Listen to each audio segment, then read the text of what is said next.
Hello everyone, and welcome to a special discussion session brought to you by GameXplain.com.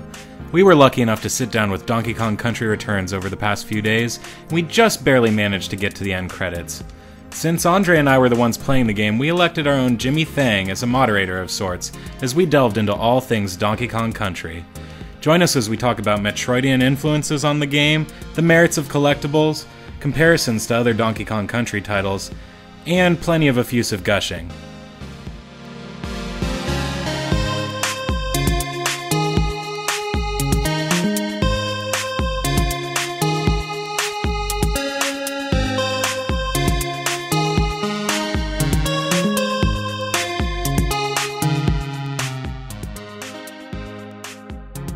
Alright, so my first question is, this game is a DK that isn't being made by Rare, which they made famous on the Super Nintendo, and it's actually being made by Retro Studios, the guys who made Metroid Prime rather. As a result, does the game feel different? It doesn't really feel that much different, which is surprising because Retro's only made 3 games really at this point, and they're all Metroid games, and first-person Metroid games at that. But they really just captured the essence and feel of what makes a Donkey Kong Country game what it is, basically. What did you think, Micah? Well, I think that we failed at recording this without a plane flying over, but... well, I believe I've talked to you about this before, Jimmy, yes. But... I think that, maybe there's some signs that their experience making Metroid helped them make a better Donkey Kong Country game. And as Andre had mentioned before, this was, there's so much to collect in this game, and it feels very meaningful when you try and do that. And I think that's something that harkens back to their experience with the Metroid Prime series. Just laying out these worlds in such a way that it feels compelling to go out there and try and scour it for everything that you can find. Try and interact with it as much as you possibly can to find these collectibles. And in the case of DK, they're not strict missile expansions or whatever, but they are still fun things to get, and we can talk about that a little bit. Yeah, I mean, funny you mentioned that, Micah. Because the collectibles really are a huge part of really the Donkey Kong Country series. And something that really isn't prevalent that much. People don't really think when they think back at Donkey Kong, it's like, oh yeah, those collectibles are really what made that game, but they kind of are. They actually offer like a meaningful incentive for exploring the levels, which unlock further gameplay, through more levels that you could cash in the things you found with. And Donkey Kong Country Returns has that in spades. There's just a ton of stuff to find that's all enjoyable to find. And it's done through like meaningful, like really interactive sequences of the gameplay, such as a flower you can blow on in the background, or things you can find like by stomping the ground, or using a barrel to break open a secret area. And you really do, like they pulled this great where almost every single level you want to go left as soon as you start, because there's probably going to be something hidden over there. And maybe it's going to be a wall you can smash through to find stuff. Maybe it's going to be a fake facade that you can just walk past into a hidden area. Maybe there's a whole hidden area over there where you go to a separate challenge screen and have to, collect all the bananas or something. It's all really awesome, and it makes the world feel so alive at all times, because there's just so much for you to interact with. Yeah, it's just changing all the time. Yeah, and directly as a direct result of your actions, which is what feels really nice about it. It doesn't feel so much like it's scripted as you're just tearing through this jungle, and you're this giant rampaging ape, and you just rip everything apart until you find those damn puzzle pieces that you wanted, so that you can get your bananas back. It's pretty great. Would you say this game is like a collectathon in like the same vein as like Mario 64, where you need to collect things to advance? No, I would not. You don't need to collect anything. Exactly.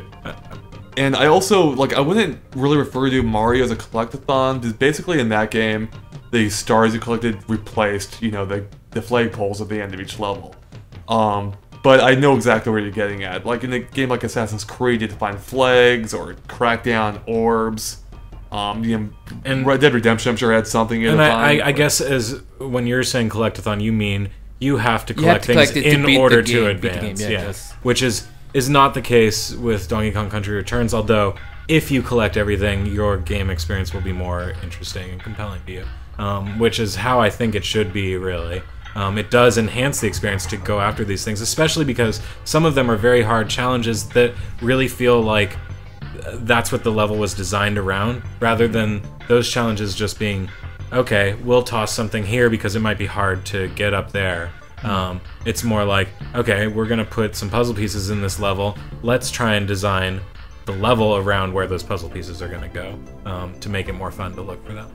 Yeah, and while optional, they're also meaningful. Unlike in a lot of games where finding collectibles merely unlocks an achievement and gives you points, these actually have context within the game and actually have merit and weight to them, which just makes collecting them a lot more fun. It's like, oh, there's purpose to this. Can you talk about what you would unlock?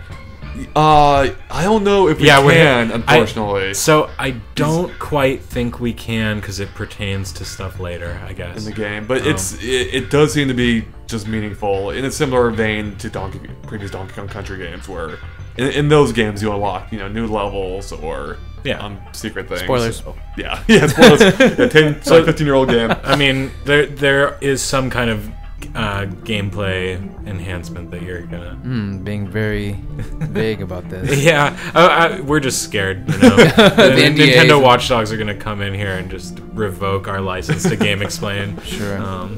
So yeah, but it was always a little heartbreaking seeing an item that we had passed by and couldn't go back to collect. I mean, and we were in a rush to play through that whole game as fast as we could, so that we could really finish it in the like a little more than hours we had with it. Okay. And so yeah, we didn't go back to try and perfect any levels, even though I would have liked to, because I'm obsessive about that kind of thing. And it's like, no, there was a puzzle piece there. Let's get it. So we didn't actually get all the puzzle pieces on any level because there was always at least one that was really hard. Yeah, I can see it adding a lot of. I mean, it gives a lot of reasons to go back and replay those levels. Totally.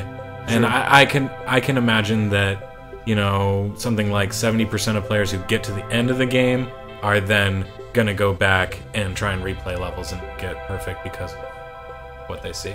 Sure. At the end. Is there like a new Game Plus feature where you can sort of grab things that you missed on your first run through, or do you have to go back and beat it again? No comment.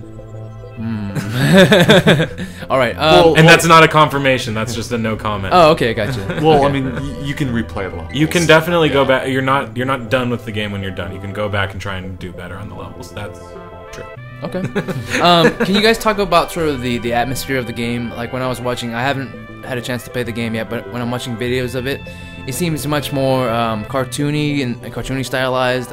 Whereas to me, growing up playing the Super Nintendo and stuff like that, the old Donkey Kongs that Rare made back in the day were sort of a bit serious and dare I say creepy in tone or something dark. You laugh, but there's like lizards, giant lizards, and these things. And yeah, but it's the music was very. And, I don't know, but it just the colors, the color scheme was a lot more serious. And no, I definitely get what you're getting at. I think it did seem a little bit darker overall, but I think Retro basically did what Rare was also their goal was too, and that's create like a really immersive, detailed gaming experience. And Rare did that through, at the time, state-of-the-art, 3D modeled characters. And Retro's doing that through, though a more cartoony art style, there's a really detailed interactive environment that really is changing all the time. Yeah, all the time and on every plane. So if you're staring at that game, there's stuff going on in the foreground, in the midground, in the background, and it's all affecting each other and just feels really vibrant. And immersive. And immersive, yeah. And yeah, we had talked about the beach world as kind of much brighter than what you'd seen in older Donkey Kong Country games, and less creepy, and less creepy. But maybe you're just creeped out by apes and jungles and giant lizards and stuff. Yeah, because there's still things like that in this game, so maybe it'll creep you out anyway. Yeah. And can you talk about the use of the jetpack in the game? That's something I noticed that Diddy Kong was able to use in the videos that I've seen. Yeah, well, there is a pretty substantial difference in how Donkey Kong and Diddy control, in that Diddy is better. Because Diddy has the jetpack, and the jetpack just makes it a lot easier. And, you know, I think you were right on, and that Retro was probably thinking this as they were designing that. It's not that they're not balanced, because it's not a competitive game in any way. It's that Diddy Kong is maybe for the less experienced player, and Donkey Kong is for the better player, and Donkey Kong can still do all the challenges if you're good at playing him, but it's just gonna be a little easier to be Diddy Kong. So, you know, give it to the player who doesn't own their own Wii and hasn't played a bunch of 2D platformers, but is still interested in playing Donkey Kong. You know? We know so well playing that, because on the first day I was Donkey Kong, you were Diddy, and I was losing lives at a faster rate than you were, and that role switched when we switched characters. Yeah, totally. But yeah, I mean, Diddy's jetpack isn't like a huge benefit. I mean, it doesn't make the platforming like. I do prefer to play as Diddy, yeah. And I always preferred to play as Diddy, even in the original Donkey Kong Country. Yeah. And so it's just like, oh yeah, you guys knew what's up. You knew that I would rather play as Diddy anyway. It doesn't like mitigate the skill involved, No. really. Like it'll just help you save, like land a jump or something. But for the most part, they are pretty similar. Though Diddy also has a peanut gun as well. That's peanut gun that he can shoot. Yeah, but, you heard it right. Peanut gun. But it didn't have much impact on the gameplay, really, except for like one boss where we found. Yeah, and maybe there's some more stuff. You know, I'm sure you can stun enemies with it and Yeah. stuff, but you don't really need to. And it's almost akin to shooting the star bits in Mario Galaxy. Like, why would you ever do that? Yeah, the one thing is that as a single-player game, you're going to spend your time with Diddy riding Donkey Kong, and you're going to get that jetpack anyway. And you can't turn it off in the single player if you wanted to. Well, you don't have to use You it. don't Oh, have okay. to, yeah. And also you can lose Diddy because you still have the 4 heart containers. So, and each character absorbs hits separately. So if Diddy dies or goes away, Donkey Kong will no longer have that benefit. So. Yeah, and in the co-op you can do that as well. You know, either player can decide, okay, well, Diddy's going to hop onto Donkey Kong and ride on his back, and then Donkey Kong gets the player playing Donkey Kong has full control, and they can use the jetpack. And that's for some of the really trickier platforming sections where you don't want to screw up and have one of the players cost the other player their lives or something like that. So instead... So instead you'll team up like that, and Diddy will ride on Donkey, and it'll make things a little easier. You'll get that jetpack, and you won't screw each other over. Okay. Can you talk about the co-op mechanic in terms of maybe you guys might run into each other or something like that, or bump each other off into a ledge and fall off or anything like that? Is that an issue in the game? No, it's not at all. It's 100% not an issue. And it's something that is kind of annoying. I mean, it fundamentally offers a different gameplay experience than Mario did. In Mario, it felt like they kind of shoehorned multiplayer into a single-player game, whereas this game was designed with co-op in mind. It felt like, and in Mario, you're interacting with each other all the time, whether it's bouncing off each other, just stomping people into like bottomless pits, picking them up and throwing them, and that's something Kirby's Epic Yarn improved on, in that you interacted still, but on a less obnoxious level. But in Donkey Kong Country, you really don't interact directly with one another at all, unless you pair up. Yeah, and it's really nice, actually, that, you know, neither player is going to get in each other's way when trying to make jumps. You're not going to screw each other over like that. You're not going to just like bump into each other while you're in midair or something. It also means that, you know, you can't like jump off one player's head to reach a higher ledge or something like that, like you could have in Kirby or Mario, but it wasn't designed for that anyways, right? Yeah, it puts the focus more on the levels now, as opposed to avoiding the other players. Yeah, you just don't really even think about them that much, except like, okay, well, we gotta stick together in some fashion. And it means you don't need to have this like distinct space in between you like you have to in New Super Mario Bros. Wii. Because in that game, if you're getting too close to the other players, it's dangerous. then you won't make the jumps, you won't achieve anything. So you have to. It hurts the pacing of that game a little bit, because you have to be a little more structured and just be like, okay, well, here's this jump, let's try and make this jump. Okay, stop, we made that. Here's the next jump. Now I'll try it, then you try it. And like, you don't have to do that so much in Donkey Kong Country. It helps the flow of the game, where you're always moving forward. I don't know if you had a question for this, but we talked about it a little bit before. Yeah, the spacing issue in terms of the lead character. Because a problem that I would imagine having in a 2D platformer that was 2 players was that, let's say the lead player is, wanting to jump to the ledge in front of him, would he be hindered from doing so because of the second player lagging behind? Yeah, and then that's just never an issue in the game, and they resolve it pretty elegantly by making the camera follow the lead player, whoever that may be, and if the other player gets caught off screen, they have a little timer that pops up, and once that timer counts down, then they just teleport to where the lead player is. And no consequence. No consequence. Exactly, there's no penalty for doing that. And sometimes you'll die in that situation because you're off screen, you can't see what's happening there, but not usually, and usually it'll just help you. You'll teleport up. It's actually pretty badass to be doing things off screen and you can't even see yourself, like whether it's killing enemies or collecting things, and you can't see at all what you're doing. But no, it's very well done. You don't get that separated very often because the camera's pulled back pretty far generally. But even if you do, it just feels natural. It's like, okay, I'll just teleport back to him. But something else that they do well is the pacing of the levels. Like quite often you'll find barrels that shoot you throughout the level, and if you jump in a barrel, you can't launch yourself until the second player joins you, either by jumping in himself or teleporting there. Sure. So yeah, and it'll actually force them to teleport there if they're trying to dick around and waste your time. That same timer will pop up, count down, and force them to teleport into the barrel, and you can be on your merry way. So I mean, it just works really well. I think they thought a lot about what was the best solution to keep the flow going at all times, so that you don't feel like you're hindered by playing a co-op experience. Rather, you just feel like there's an added benefit because you have someone else to help you out a little bit. yeah, there's one more thing I just want to add. I just feel like the teleporting mechanic just works so much better than it does in Mario or even Kirby. Where in Mario, in actually both games, if you fall off screen or if you die, you become like either a bubble in Mario or you're carried by like a flying character in Kirby. If you shake the controller to get closer to your teammate, it's just annoying. Yeah, although there is that same thing in Donkey Kong, to be fair. If you die, that's true. You float in a barrel and you have to shake to catch up and be respawned. That's right. Which I don't love. I don't love it in Donkey Kong. I would agree with that, because there were times when you would die, or vice versa, and the other person would be racing through the level. Yeah, just a really fast-paced level that you can't stop. And the barrel can't catch up to you. Or if you do catch up, the level's so fast-paced that you just fall to your death right when you get there. It's not a big problem. It's something that I wish they had resolved differently. So, although it is kind of cool that it adds context to the balloons you find, because you float in with the balloons. Because you float in on a balloon, and the balloons are your extra lives in the game. They represent your lives. So. It's kind of nice.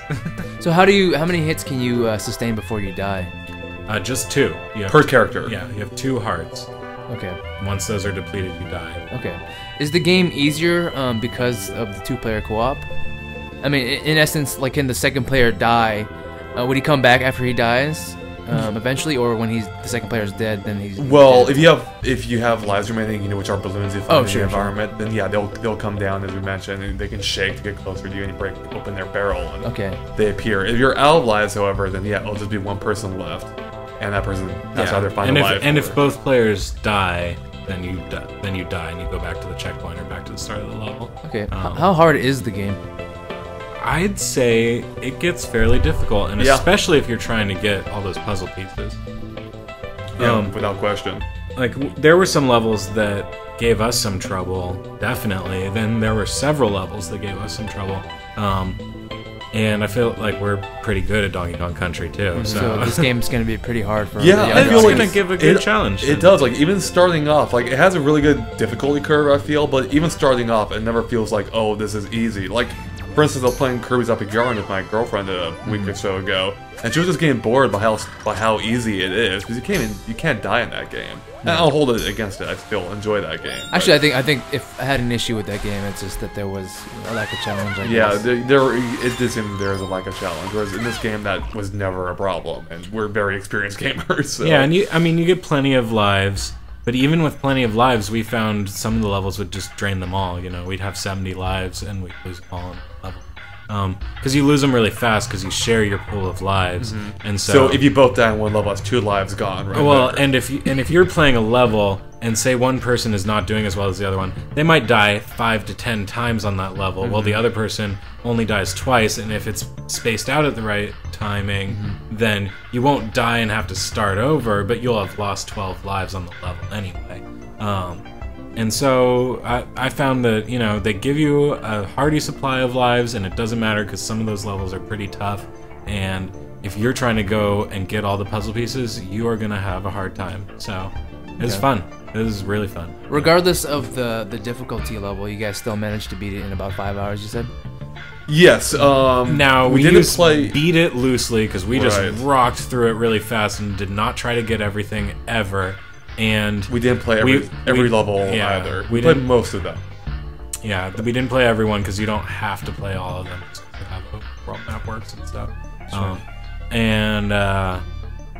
But we did play the vast majority of that game and got through to the end. Yeah, it was like 5 to 6 hours maybe. Okay. But I could see you doubling that easy if you were trying least. to go get everything and actually like play it more in depth. It was a fairly surface level playthrough just so that we could see the entirety of the game. Sure. Yeah, it's a game that I can see. Even if there weren't collectibles, I would definitely want to play through it again. But being that there are collectibles, I'm actually really looking forward to going through and finding them all. I'm especially with the rewards they might unlock. So. Yeah. Well, how do you think it compares to the length of the Super Nintendo games? You know, it's always hard to say that because I've played those games so many times I can rock through it like in an hour. I feel like though the pacing and length of the game is the overall game length I don't think is out of line with the previous Donkey Kong Country games. Maybe even longer. Yeah, I think they're a little shorter. Yeah, because actually one thing we noticed is the length of the levels, and actually the length of the levels in the original games are pretty long too by platformer standards. But in this game, they're really long. Yeah, actually. some of those levels are huge. That's what she said. Jimmy's no longer a moderator. Okay, so we gotta start over. Just edit this out. Just pause for edit. There you go. But yeah, it's each level felt like the perfect length. Really, like I never felt like it was too short. It felt great. So Okay. Going back to sort of the gameplay mechanics, what makes this game unique from other platformers in terms of its platforming? I've seen some of the videos, and the platforming segments seem very movement-based in terms of the platforms move up and down, and I see like whales in the background, like hitting tidal waves. You're kind of tapping into what makes it unique, and that's just how much activity there is going on at all times, how lively the entire world feels, how much interaction you have with that world, I would say is fairly unique. It doesn't feel nearly as static as, like, say, any Mario game, where there's just this world that, just sits there and you run and jump through it. This really feels like it's very immersive. For a 2D platformer, I was surprised how immersive that experience is. How much it really feels like you are an ape tearing through a jungle trying to get bananas. That's just my Tuesdays, though. So.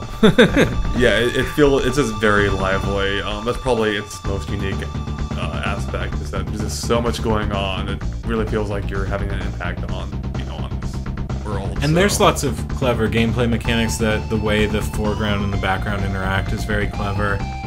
Did we talk about? I forget. No. We've discussed that off the air. Okay, that's right. It's hard to. Okay, well, yeah, getting to that actually reminded me a lot of Yoshi's Island in many ways, and how the background and foreground elements often collide. And although it wasn't used to much effect in the original, such as when like chain chomps would fly from the background to the foreground, or a door would slam down on the Yoshi, they're used all the time in this game, frequently and to great effect. Yeah, to great effect. Yeah, it's really fun, and there'll be just lots of little elements where you'll see something going on in the background, and then it'll come into play later on in the level in the foreground, and like just feels really, very engaging. Mike is very excited right now. Yeah, I am. I'm getting giddy. Yeah, like as a quick example. Oh, have we talked about the water level yet? No, we haven't, and that's the perfect example. There's this level on the beach world where there are these tidal waves that come in from the background and sweep down towards your player in the foreground, and you have to take refuge behind these different stone structures. And as the waves come in, they batter away at the stone structures and wear them down. And they sweep away enemies that are there, and they'll wash away bananas and other collectibles that are floating in the air and stuff. And it just feels really intense and immersive, where you're running from one stone pillar to the next, hoping that you won't be caught up in these waves. And they look really impressive as they sweep through and smash everything, batter away at these rocks. And it's just really, I was blown away when I saw Court Jester from Go Nintendo playing that at the station next to us, and I was like, oh, I can't wait till we get to that level. And then we started playing it, and I was like, yes. So that's very Sonic-esque in terms of you need to get to the level fast, or else you're gonna get hit by this wave or something. There are some timed elements to it, I suppose, but you can still, when you're taking refuge behind the stone pillars, you can still... You get a slight breather, but the pillars will get worn away eventually, so you can't sit So the pillars will actually take damage? Yeah, from the waves as they Wow. sweep through. Yeah, Okay. really. And there was one other thing I wanted to mention. In one of the silhouette levels, or sunset levels, there was this really cool puzzle we came across. If you want to call it a puzzle, I guess. It's a puzzle. It's a visual puzzle. I don't know if you there are these silhouette levels where it's like sunset and everything's colored black. You can't see. Well, the foreground elements. All the foreground elements are colored black. You can't see the details because you're looking into the sunset, so the shadows are in your face. And the only thing colored is Diddy's cap and shirt are bright red, and Donkey's tie is bright red. And and then the sunset in the background. It looks awesome. It's I mean, I don't know if you played Limbo. Did you play that? I've seen, yeah. It's like Limbo, but so much better looking, in my opinion, because of just how lively the world is again. It just feels amazing to be scampering through this forest with these monkeys. But there was a really cool puzzle where you had to line up background and midground objects that you could see, like rock formations in the and they just looked like random rock formations. But if you paid attention and stood in the right spot, they'd line up so that they formed a silhouette of a banana. And there's like a giant banana in the background, then you've got It reminded me, the Indiana Jones movies. What was it, Temple of Doom? Where you had in Temple of Doom, where you had... Jimmy's phone is going up right now, so it's distracting me. Where you had like the chasm that was similarly uncrossable, right? But like you stepped to the side, there's like a bridge there or something. I never actually saw the movie, only heard about it. Anyways. Alright. So I got one final question. Is this the best DK game yet? That is so hard to say. And I know, Andre, you said this is probably, besides Mario Galaxy 2, this is my probably game of the year. Yeah, I mean, the game's we'll fantastic. catch a lot of flack if we say it's the best DK game yet. Yeah. That supersedes original Donkey Kong too. Because I don't know. I don't know if I want to step on the toes of a bunch of Donkey Kong fans. Well, how about, let's say we're talking some, who cares? You consider yourself a Donkey Kong fan too, right? I mean, it's fine. Who cares what people think? Yeah, I'd say it's, if not my favorite, then yeah. Better than DK64 even. Yeah, that's what I was gonna say. If not my favorite, then my second favorite to DK64. Because in DK64 you can play Donkey Kong Arcade. It's such a hard question for me. I love this game. It's fantastic. I also love Donkey Kong Country 1 and 2, less so 3. It's just so hard to say, especially given the time, the distance and time between these 2 games, or 3 games, I guess. When they came out, I loved them. They were fantastic. So I don't know. I like them. I like it as much. I'd say I can't say I like it more. It's an amazing platformer that feels great from the very first moment you start playing it, right to the very end, and that you want to immediately go back and play more of once you're done. So, if that means it's better than other Donkey Kong games, then so be it. It's definitely better than other 2D platformers in recent years, and there have been some really good ones. So, it's exactly what a Donkey Kong Country game needed to be 15 years after the last installment. That's a good answer. Yeah. Alright, so that's about it, guys. Thank you for answering my questions. Thank you for asking us your questions. They were good questions. Thank you. And I'll just chime in here. Head to GameXplain.com for more Donkey Kong coverage, because we have a lot of stuff about this game because we really liked it.